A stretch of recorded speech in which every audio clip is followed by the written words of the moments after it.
क्या एक्साइटेड भएर के लुम्बिनी जाने हो भनेर नानीलाई रेडी गराएँ, आफू रेडी भएँ होइन। अब नानीलाई लिएर हिँड्ने भएपछि अनि फलफुल खानेकुराहरू पनि हाल्नु पऱ्यो नि त। अनि सबै थरी हालेर अनि हामी सबैजना क्या एक्साइटेड भएर निस्केको थियो कि बिहान घरबाट निस्किँदा चाहिँ। गाडी पनि भित्र लिएर जान मिलिहाल्छ, सबै ठाउँ घुम्नुपर्छ है भन्दै गएको त है। जाँदा जाँदै 1 बजिरहेको हामी पुग्दाखेरि त। अनि सुरुको इन्ट्रान्स गेट नै कस्तो भत्रगोल लागिरहेको कि अहिले सबै त्यहाँ मेन्टेनेन्स भइरहेको हुन्छ नि त सधैँ। योचोटि पनि त्यस्तै थियो कि अनि 400 तिरेर टिकट काटेर अनि गाडीभित्र लिएर गयौँ है। त्यहाँ सुरुमा जाँदा चाहिँ रमाइलो लागिरहेको थियो कि अनि यो ठाउँमा चाहिँ गाडी लानु नदिए भए नि हुन्थ्यो जस्तो लागेको थियो, तर आफूले लानु पाए जस्तो रमाइलो होइन।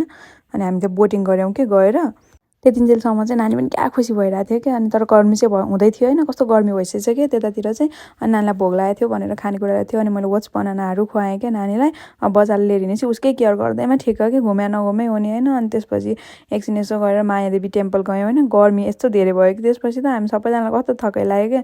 अनि त कहीँ घुम्न मन पनि लागेन कि। अनि मायादेवी टेम्पलको वरिपरि यसो बस्यौँ, फोटोसोटो खिच्यौँ होइन। अनि अर्को 1-2वटा मन्दिरहरू घुमेको थियौँ।